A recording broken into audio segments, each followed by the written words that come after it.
takes time to figure this out, but I'm young and this is my journey. How I went to learn about this world all alone, and I have no place to call my home, but I'm brave enough to venture on my own, and it's time to really show who I am, the woman I've become, the confidence I was given from above, the voice I'm taking straight from my heart, the mind and soul I've learned to live. Thank you all. Thank you so much. Oh my gosh, it is so beautiful to see everyone's face here today. Thank you all for coming. Can we give a round of applause for the audience that we have on Saturday? I'm so excited to be here. Nice to meet you all. My name is Almira Zaky, and I'm an Indonesian R&B pop recording artist from Virginia. So you may be wondering, what has it taken for me to get to this point? Well, it's definitely been a long, long road, and I'm grateful for it all. But that's why I'm here with you all today, to share what I've learned through my experiences. So growing up, I was always known as the little girl with the big voice. In elementary school, I had a passion for theater, music class, and anything creative. The first time I ever sang solo on stage was at my middle school talent show with my older sister, Winona, she's right there, who plays the piano. And after my performance, I remember my friends coming up to me, asking me to do an encore. Mind you, I was only 12 years old, okay? The vocals have always been there, honey. And ever since that moment, I knew I belonged on stage and that my voice was meant to be heard. At this age, I was listening to a lot of Beyonce, Alicia Keys, Mariah Carey, Christina Aguilera, and I looked up to these women so much that even though I didn't necessarily see myself in them, because obviously none of them are Asian like me, I could hear myself in them. I admired them for their strength, their vulnerability, and their unapologeticness. And I wanted to be that type of woman when I grew up too. My freshman year of high school, I joined the Indonesian Kids Performing Arts to become a better performer and eventually grow into that woman as well. So the Indonesian Kids Performing Arts is a non-profit organization in the DMV region for Indonesian youth. It's also known as IKBA. With the support of IKBA, I really found my gift, which was my voice.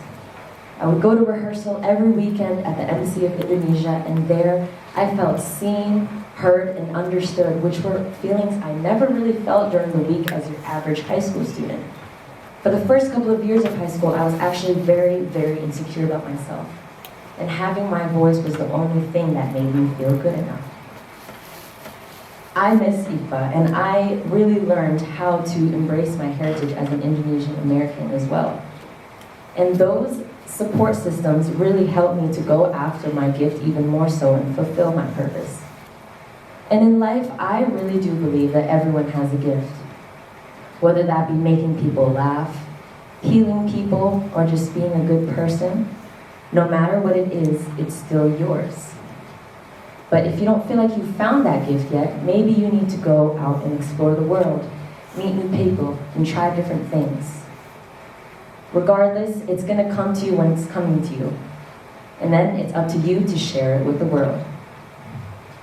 So after I graduated high school, I went on to attend Virginia Commonwealth University in Richmond, Virginia. I ended up choosing biology as my major to help my immigrant parents feel secure in my choice, even though all I wanted to do was sing for the rest of my life. So why didn't anyone tell me that Chem 101 was going to be like the hardest class ever? Like, let's talk about it, because it's really unfair. I'm a freshman, I'm like, hello? Since when is there math and science, okay?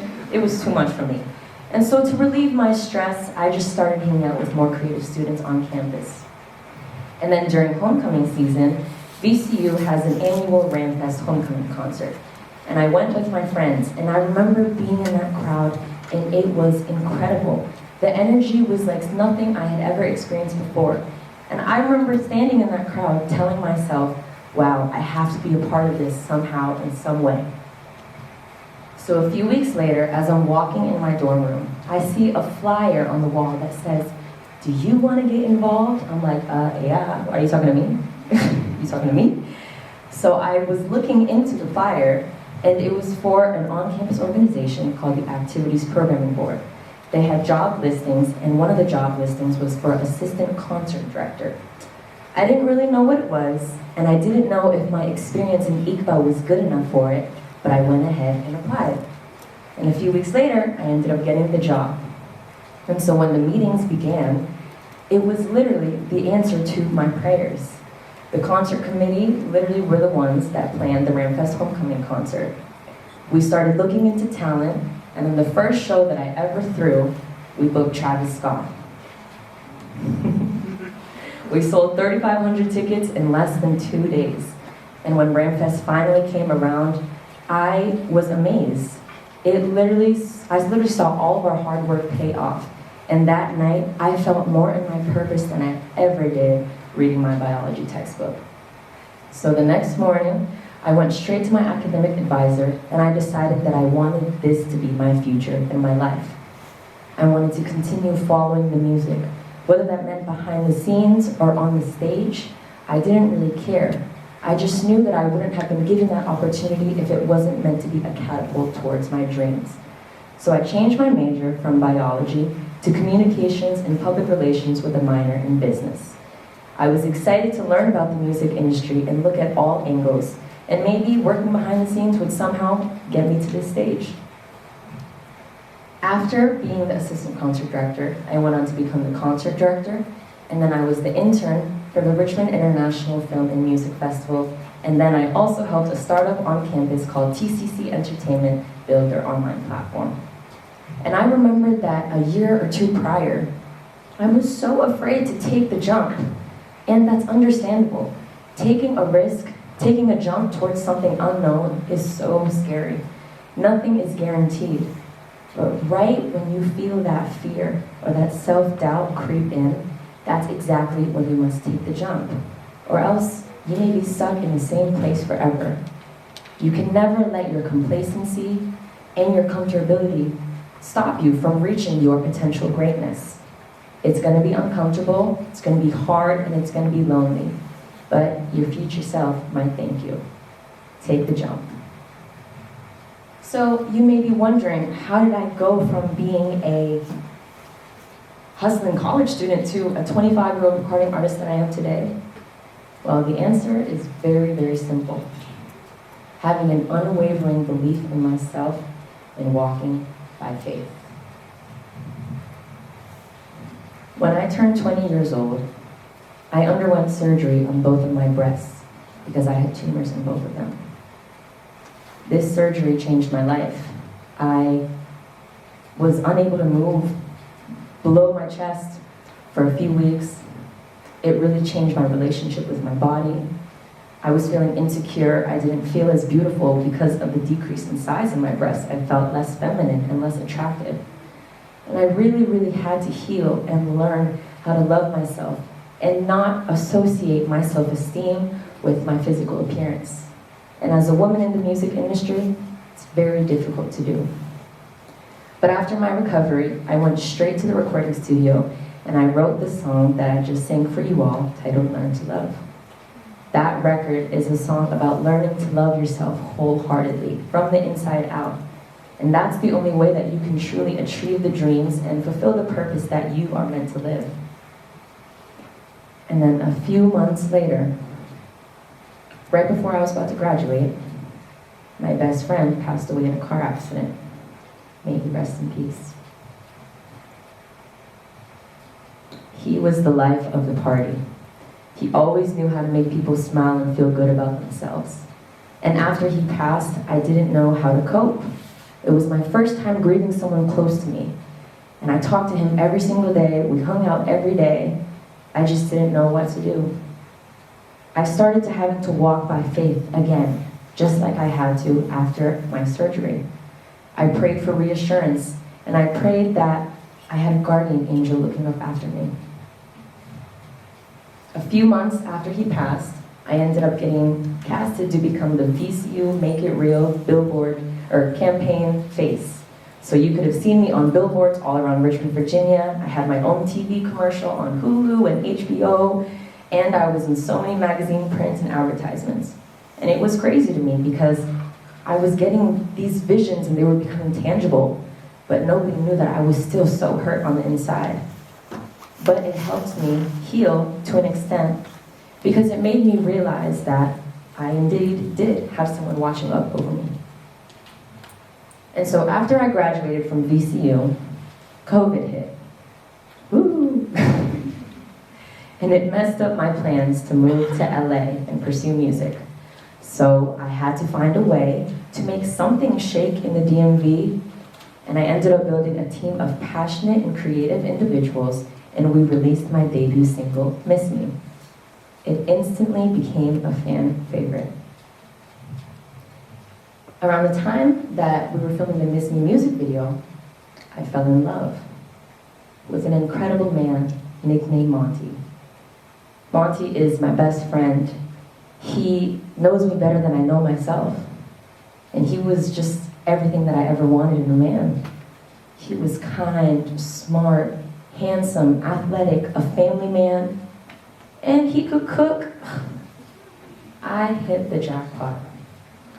But after 4 years of friendship and 1 year of being together, Monty too transitioned and became my guardian angel.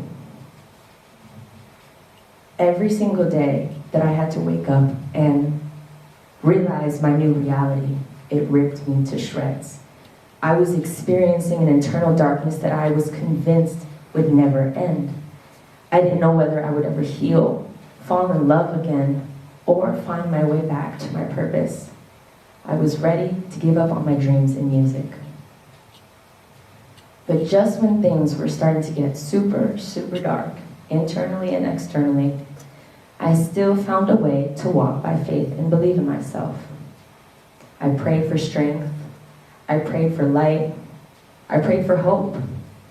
And 4 months after Monty passed, I got casted to represent my home state of Virginia on the NBC TV show American Song Contest, hosted by Snoop Dogg and Kelly Clarkson. On the show, I got to perform Monty's favorite song, titled Over You. And before he passed, he would tell me verbatim, Almira, this is going to be the song that puts you on. This is going to be the song where you get to sing in front of millions and millions of people. And as your man, I want to do anything I can to help it get to that point. Boy, was he right. I remember being on that stage and reflecting back on everything that I had went through those past few years. All the beauty and all the pain was all worth it because it made me more self-aware and smart and just more empathetic. And looking back now at my journey, I can't help but express gratitude for all the things that I've endured because they have all forged the unique outlook on life that I have today. When there wasn't a seat at the table, I made one. When I was told no, I pivoted to find a yes. And for every storm that came in my way, it ended up clearing my path. When you find your gifts and you really learn to know yourself, things will start falling into place. Your inner desires, what you want to do out of life, but then it's up to you to put in the work, to take the jump and go after it. Even if it's scary, even if it's hard, your higher calling is asking you to do so. And in order to move forward and reach every chapter, you have to walk by faith and believe in yourself. Because that is what's going to keep you going. Just know that always your path is already ordained for you, every step that you take. And above all else, know that following your dreams, living out your purpose is not an easy thing. It's a constant cycle of good, bad, hate, love, beauty, loneliness, all of the above. It's never just a one-time thing. And sometimes I get scared thinking about what next thing is going to have to prepare me for the next chapter. But at the same time, I can't help but express gratitude because I'm doing exactly what I wanted to do as a young Indonesian girl. So if there's anyone in this crowd that may see yourselves in my journey and my story, and if I could say anything to that little Indonesian girl that I once was, it would be this. Learn to love yourself. Don't be afraid to take the jump. And know that as long as you walk by faith, everything will turn out just fine. Thank you all so much.